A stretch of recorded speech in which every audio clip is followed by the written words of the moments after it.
Learn to fail. In life we are taught how to win and how to achieve 10 steps to success, 15 ways to become better. But if you don't fail, you never know what it is to succeed. If you've never failed, you've never tried something new.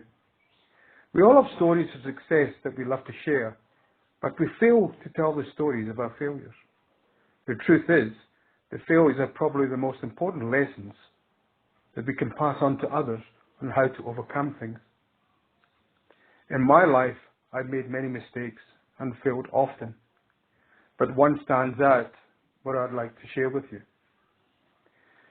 Stories we all love, whether it's a good one or a bad one, we tend to listen to the end to find out what happens. It's like a bad movie. You sit through it just to see the end.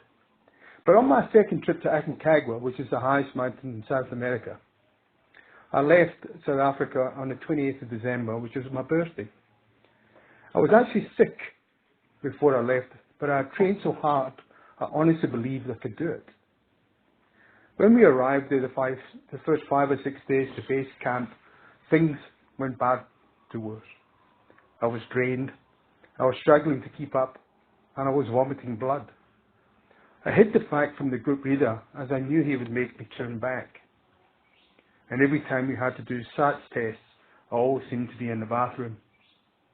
But we reached base camp and we had a rest day due to the weather. Unfortunately, I wasn't feeling any better and hoping the rest day would help. But we left the next day to drop kit at the next camp and came back down. I was actually finished. I was broken.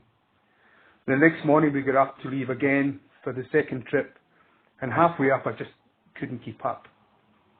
And the leader came up to me and he said, "Jim, you have to turn back. You won't make it." He said to me, "If you carry on, you will not come back alive. You need to turn around." I resisted and I fought with him and I convinced myself that I could do it, that I was okay, that I'd get through it. But I just couldn't go any further. I had to accept the fact that I wasn't getting to the top. I sat down, the tears were streaming from my eyes, and I was thinking, this is the worst day of my life. I felt like a complete and utter failure. As I watched the group move upwards, I was devastated. I honestly just wanted to go up and follow them. And I could see the leader turning around, looking, waiting for me to do that. But I knew I had nothing left. So I started to go down, and as I was turning around, I was looking at them. I was just so despondent. I was actually broken. Eventually I got back down to camp and got into the tent and just collapsed. I lay in the tent for 2 days, sleeping, and then the guys returned. The guide told me, "I have to get off the mountain because its altitude is killing me." It was a 6-hour trip to the camp below. So I set off with the minimum kit because I really just couldn't carry it, and the minimum water. 6 hours into the trip, I wasn't even halfway. Now when you're walking back from Aconcagua, you're in between 2 gorges. So I actually sat down right in the middle by a rock. And I said to myself, well, I'm done. And to be honest with you, I was actually happy. I actually felt happy. I'd run out of water, I was vomiting blood, and it was freezing cold, and the night was coming in.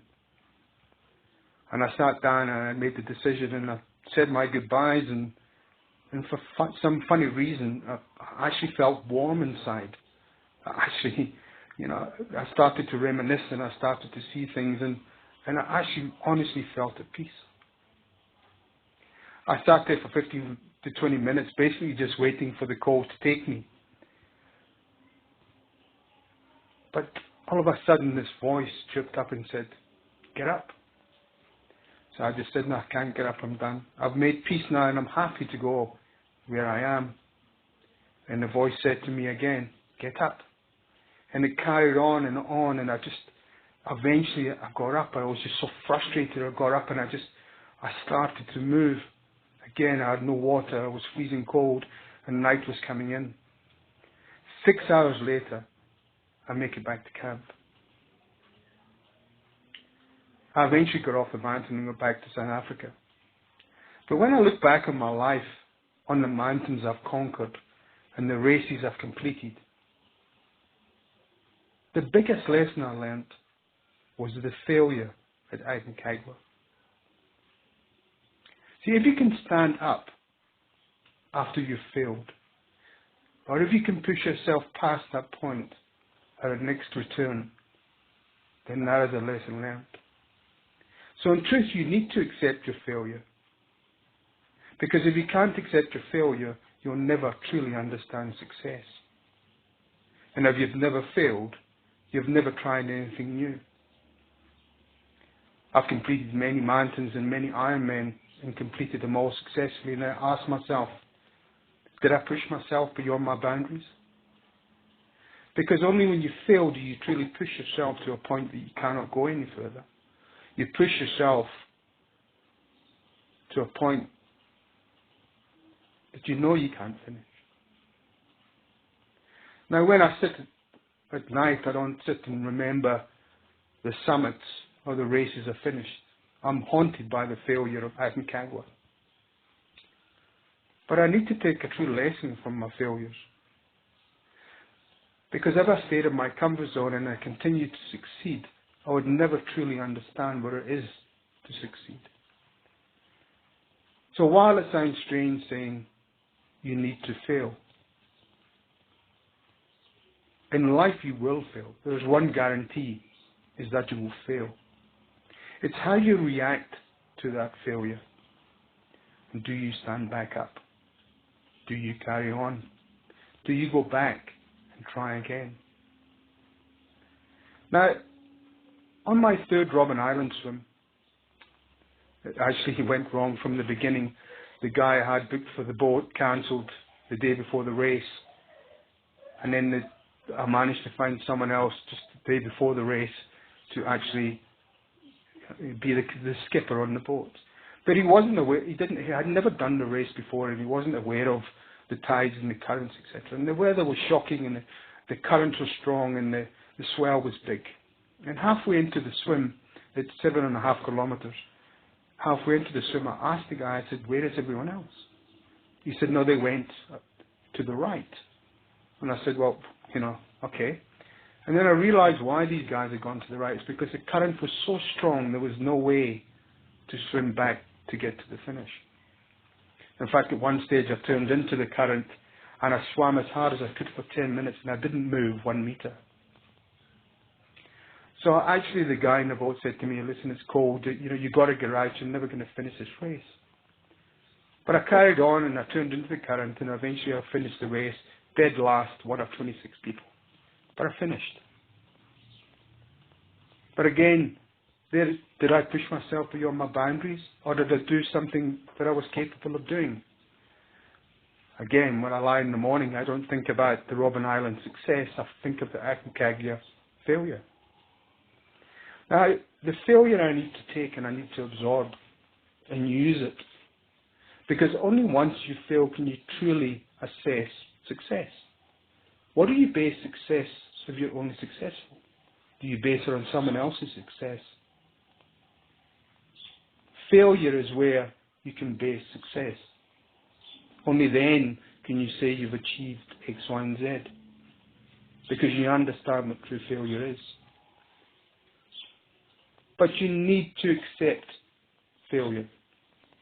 And you need to understand in life you will fail. And without failure, it just means you've never tried.